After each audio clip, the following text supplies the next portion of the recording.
kutukan dan karunia. Ku terjebak di antara dua dunia, jalani sebuah kutukan dan karunia.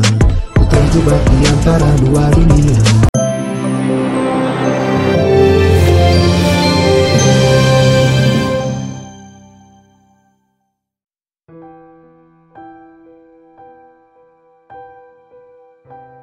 Kasus kecelakaan yang mengakibatkan M. Syamil Akbar harus meregang nyawa hingga kini belum ada tanda-tanda diproses oleh pihak berwajib.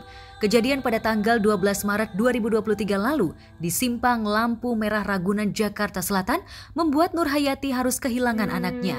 Meski sempat dilarikan ke rumah sakit, namun nyawa anaknya tak bisa tertolong. Lantas benarkah pelaku tabrak lari yang kabarnya hingga kini belum diproses merupakan anak dari perwira menengah kepolisian? Kebetulan saya melihat di surat keterangan itu ada nama si penabrak, namanya Maulana Malik Ibrahim. Alamatnya di Komplek Perumahan Pori Slipi. Menurut yang saya tahu dari beberapa banyak orang, kalau komplek ini isinya bukannya orang sembarangan, itu para petinggi-petinggi dan para menteri seperti itu. Akhirnya saya berpikiran, oh ini anak orang gede, ini anak orang petinggi gitu loh Mas. Sama sekali belum, karena awal sampai hari ke-10 aku masih menanti tuh untuk itikat baik ortunya itu dari si Maulana Malik Ibrahim. Dan di hari ke-10 saya dihubungi oleh pihak Kanit yang kesekian kali, karena dari awal sudah beberapa kali saya mundar-mandir Polres hanya untuk berbincang-bincang biasa dan proses interview. Dan setelah itu menurut Kanit saya akan ditemui oleh ibu dari si penabrak. Saya hanya bertemu dengan lawyernya selaku lawyer dari pihak ini. Beliau hanya menyampaikan permohonan maafnya dari ibu selaku penabrak, katanya turut berduka cita. Saya bilang ungkapan dan rasa itu hanya bisa disampaikan secara langsung dengan yang bersangkutan. Ibunya mana, bapaknya mana? Ibu Ira menyampaikan itu ke saya. Ibunya namanya Ibu Ira, iya. Bapaknya kalau boleh tahu siapa? Bapak Abu. Aku tanya lagi, dinas di Polda NTB kan? Iya benar. Akhirnya kami baru tahu itu.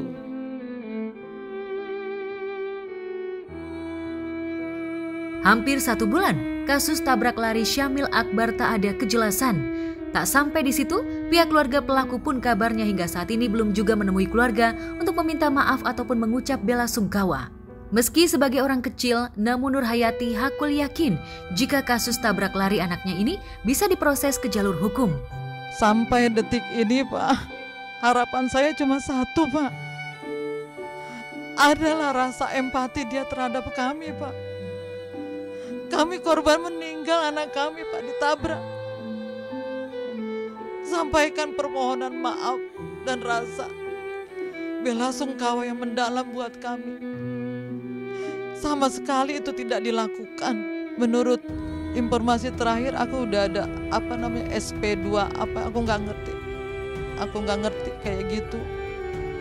Yang pasti pokoknya kami ke Polres pun setelah kami komplain ke pihak Polda Metro Jaya masalah keterangan palsu yang dibuat oleh Pak Warsito Pak. Anak kami dinyatakan luka lecet dan dirawat di RSUD Pasar Minggu. Ada Pak. Padahal anak kami sudah jelas-jelas Pak Warsito lihat di TKP sudah tidak ada Pak. Kenapa harus buat laporan palsu? Itu surat ditujukan untuk salah satu korban, yang satu si pengendara motor. Anakku dibonceng Pak. Anakku dibonceng. Si pengendara namanya Sahlan Bayu Aji. Dia yang membonceng, dia yang mengendarainya. Anakku yang dibonceng. Nah surat itu rupanya diberikan kepada si keluarga si Sahlan Bayu. Bukan. Tapi aku tahu setelah hari kedua baru tahu ada surat, kok isinya kayak gini gitu. Kok anakku dinyatakan cuma luka lecet. Padahal kan Pak polisi tahu banget Pak, di TKP itu memang sudah nggak ada, anakku udah meninggal dunia. Udah nggak ada. Bahkan waktu awal dia ketemu saya di rumah sakit pun juga sudah menyampaikan itu, di samping keterangan dokter. Dia kepinginnya sih bisa berbaik. Kalau sudah tidak bisa lagi dia capek. Kalau memang pihak lawyer menurutnya mau lanjut, monggo lanjut. Kami orang kecil hanya butuh keadilan, Mas. Insya Allah kami hanya menginginkan untuk keadilan dan kebenaran, Pak. Kami rakyat kecil, kami orang kecil. Kami tidak ingin dilakukan semena-mena. Dan saya berharap tidak ada lagi samil-samil yang lain seperti anak saya, Pak. Kalau misalnya korban nggak berlari, kalau misalnya memang ini sih lebih baik bertanggung jawab langsung aja. Kalau misalnya memang kabur, lebih baik menyerahkan diri langsung. Sama ditahan namanya nabrak, apalagi menghilangkan nyawa, ya mau nggak mau harus dari diri sendiri sih sebenarnya, mengakui kesalahannya dan terus diproses oleh hukum.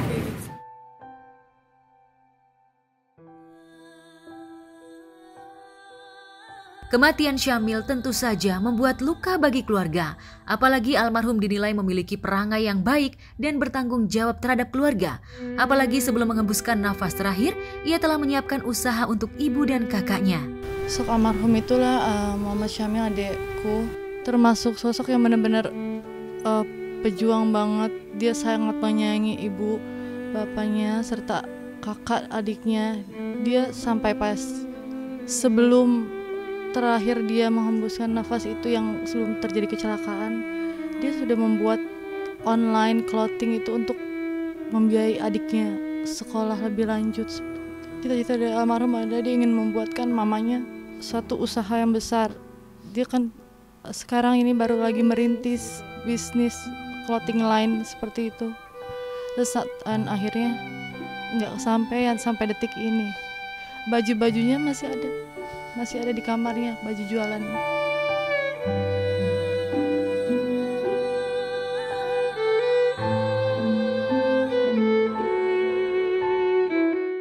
Di tempat terpisah, kekasih Mario Dendi Satrio, anak berkonflik hukum AG, dalam sidang kemarin yang dihelat di Pengadilan Negeri Jakarta Selatan, mengajukan eksepsi atas dakwaan jaksa di kasus penganiayaan terhadap David Ozora. Sidang itu digelar secara tertutup.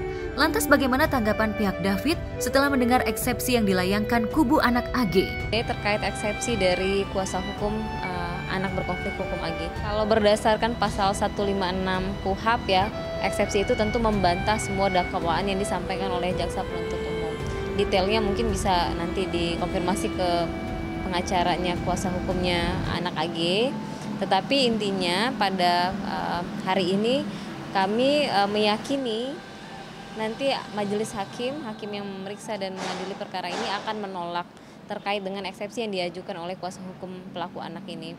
Kenapa? Karena kami melihat dakwaan jaksa penuntut umum sudah cukup kuat dan sudah sesuai dengan prosedur, sehingga pada saat nanti putusan, rencananya hari Senin, putusan sela dari majelis, kami yakin ini akan ditolak seperti itu. Sejauh ini pihak David hanya menyaksikan dan mengamati setiap apa yang diajukan oleh kubu anak AG serta menunggu jawaban dari pihak JPU. Insya Allah dari kuasa hukum lagi, mungkin dari rekan yang lain akan hadir di proses tanggapan jaksa. Kemudian keluarga juga sudah bersiap terkait dengan pemanggilan sebagai saksi. Belum ada sih pemanggilannya, tapi rencana ini kan akan diminta keterangannya pada hari Senin juga.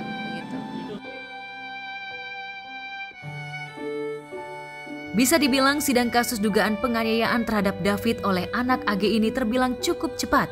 Bahkan pihak pengadilan juga berharap jika persidangan ini bisa selesai sebelum Idul Fitri. Ya, karena memang ini anak ya, korban anak dan pelaku anak, sehingga terkait pelaku anak ini ada batasan penahanan. Makanya waktu proses persidangan ini dipercepat setiap hari. Besok sidang lagi. Besok sidang tanggapan jaksa penuntut umum terkait dengan eksepsi kuasa hukum hari ini. Begitu. Mereka juga agak kaget ya, ternyata prosesnya cepat sekali. perasaan baru ngabarin udah mau sidang ternyata sudah selesai. Saya bilang memang kalau sidang awal, pembacaan dakwaan, kemudian eksepsi, termasuk besok tanggapan itu ya memang cepat karena tidak ada tektokan di dalam ruang persidangan, hanya pembacaan aja sudah selesai. Ada yang terlalu signifikan sih perkembangannya, tapi masih sampai hari ini masih di ruang ICU dan perkembangan secara kognitifnya itu pelan-pelan ada kemajuan, tetapi belum terlalu signifikan. Dia sudah bisa mengikuti gerakan tangan. Kalau matanya memang kosong ya, fokusnya belum dapat, tapi kadang-kadang dia bisa ngikutin gerakan tangan.